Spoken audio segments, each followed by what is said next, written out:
Hey, what's up everyone? Today I'm shooting my second episode of For the Money, where I talk about what I think about a particular category and what I think is the best value for the money. And today's topic is gaming mice. We're going to talk about budget gaming mice. That is gaming mice under 50 bucks that I think give you the most value, and also what you should look for in general. So let's start out with aesthetics. I think a lot of people get a little fixated on how a gaming mouse looks or that kind of thing. For me, that's not as important as the functionality of the mouse. How much does the mouse weigh? I'd consider 80 grams light, 120 medium, and anything above that as a heavier mouse, and maybe even that 100 to 120 in the medium category.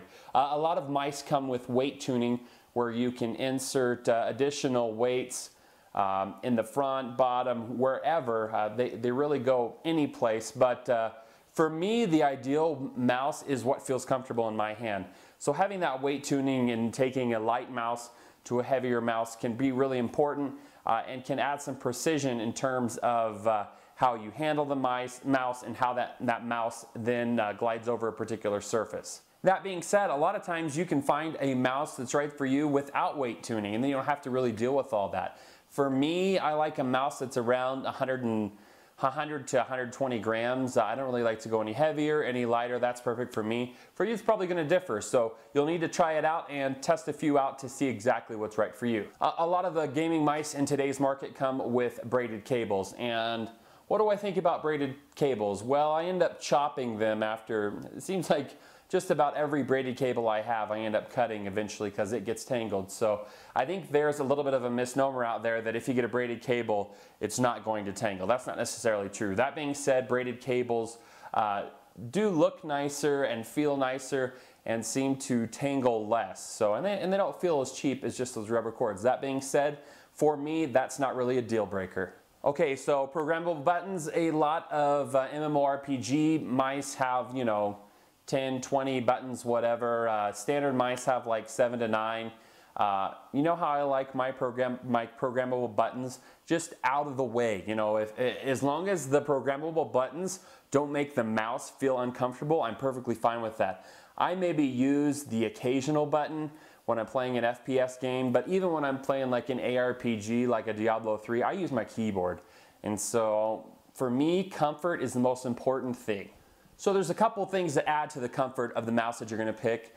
First of all are the size and the shape of the mouse. Now if you're a palm gripper, you're going to want something a little bit longer, maybe a little bit taller, whereas a claw gripper might want something a bit shorter, and a fingertip gripper maybe a little bit flatter. So depending on what you like and what feels good to you will be more comfortable. I like to have a small thumb rest on the side too as well, that after long gaming sessions can be really appealing if your hands get tired.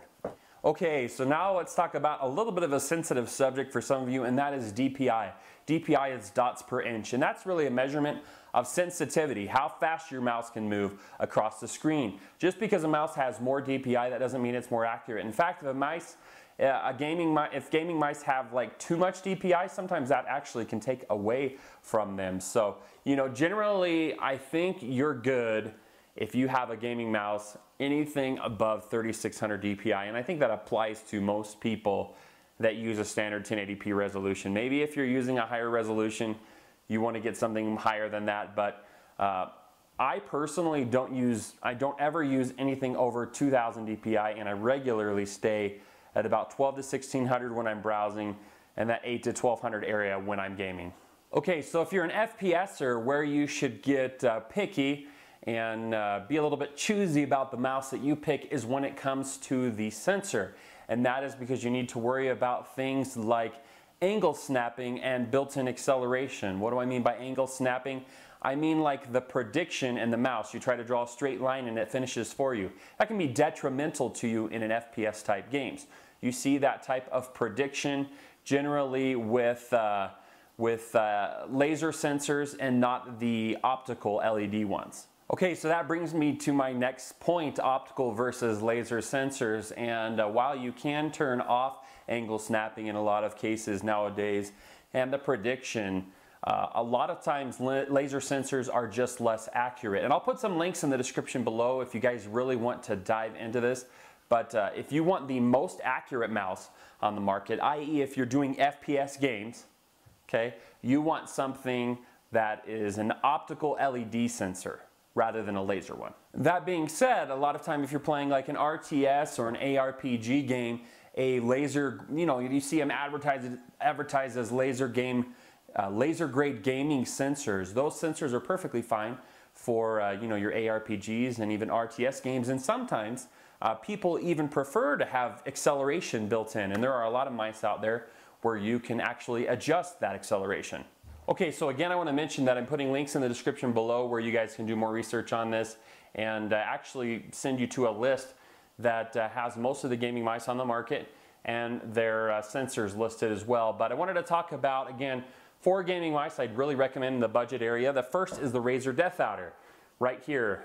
This is the one I use for FPS games, and I always hesitate to mention Razer because there's so much hate. It's a love-hate relationship with Razer, I've had some products of theirs in the past that haven't lasted as long as I wanted them to, but I'm pretty picky with my mouse. And even if I got a broken Razer Death Adder, I'd literally order another one. The Death Adder is the only one that has the, let me make sure that I give you the right term, it's the S3988 Avago sensor, the optical S3988. So that, in my opinion, is the best sensor on the market right now, and that's why I use this mouse in FPS games. Okay, another inexpensive mouse that has an optical sensor is the G400S. That is the 3rd generation mouse that's very similar for Logitech. They have the MX518, which was super famous. People probably still use to this day. The G400 came after that, and then the G400S. And a lot of times when people are talking about, hey, do you want the G500 or the G400? Well, the reason they go with the G400 is because of the optical sensor. So again, if you're going for FPS games and don't really want to go with a Razer product, I'd steer you in the direction of the G400S. Okay, so you might incorrectly assume that just because of the Death Adder sensor, I use it all the time. That's actually very inaccurate. What I like to use on the web, browsing, and most games is actually the G500. And the reason, you can see how worn down that is. I've done a video of this in the past. The reason I like this mouse is because it's very, very comfortable. And it has, I think, the most, you can't probably see that there, but the most comfortable fly scroll wheel, which means that I can either change this from a clicking scroll wheel to an on-the-fly one, which means that I can browse pages faster, and I just really like that. As a general purpose mouse, I like the G500, and anytime I'm not doing an FPS game, I use it. Even when I'm playing casually, I'll still use it on an FPS game, and the acceleration and everything else for this particular mouse doesn't seem to bother me as much. Again, most of the time I use the Death Adder, but this is still another really solid mouse. For a somewhat less expensive mouse, I like the Anker High Precision Gaming Mouse. I just did a review of that. I really like the look and the feel of it. It has a ergonomic thumb grip. I don't know if you can see that on the side there. Just a little place to rest your hand. It's not like one of the crazier rat mice that are out there, but it has just enough. If it's too wide for me, it actually bothers me. So it's just enough. This has a laser sensor, so again, I like it for ARPG, RTS, whatever else you're doing that's not super important when you're talking in terms of accuracy. And by the way, that is for most people and that is for most games. So keep that in mind. And this particular mouse is about 10 or 20 bucks cheaper than the other gaming mice on this list. It still comes with weight tuning, a braided cable, and LED lights that you can actually adjust on the fly. Okay, so I know I mentioned 4 mice, but I actually want to recommend a 5th, and that would be the G9X. This is actually a Call of Duty version. I found it like $30 cheaper than the standard version, so even though I'm not a huge Call of Duty fan, I picked it up because, hey, I'll save 30 bucks for the same exact mouse. As you can see, I actually have the precision grips on, but you can go with a wider grip as well. If you're pretty picky about the grip that you choose across the board in the games that you play, then this is a great mouse to consider, and it has the same sensor as the G500. Again, this mouse is no longer being produced on production lines, so if this is the one you like, grab a couple, grab a few, because I don't think Logitech is going to make a replacement. Okay, so that's it in the second episode of For the Money. The weight loss competition is over. I won. I actually tied with someone else. We had the exact same percentage of weight loss. And I know what you're thinking. There's so many variations that could happen. He weighed a certain weight. I weighed a certain weight. We lost a certain amount that made it so that we both lost 8.4%.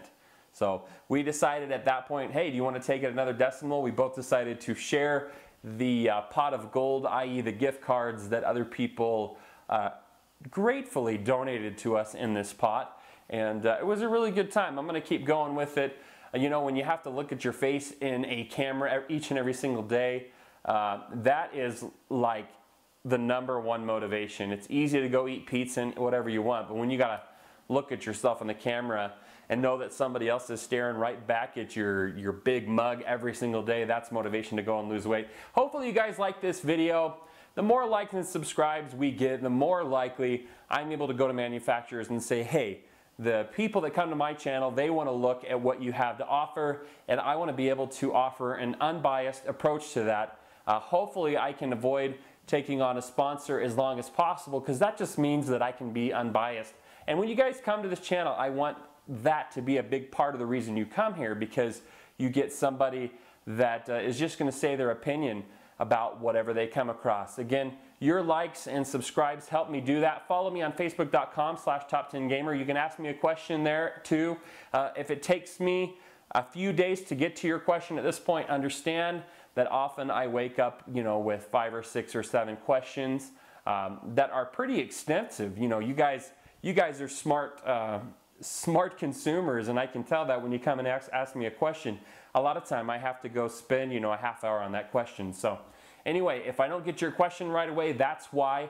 Hopefully you guys like this. This is the second video in the For the Money series. We've got more of these coming up. Hopefully you like it. If you do, again, press that like and subscribe button, and we'll see you next time.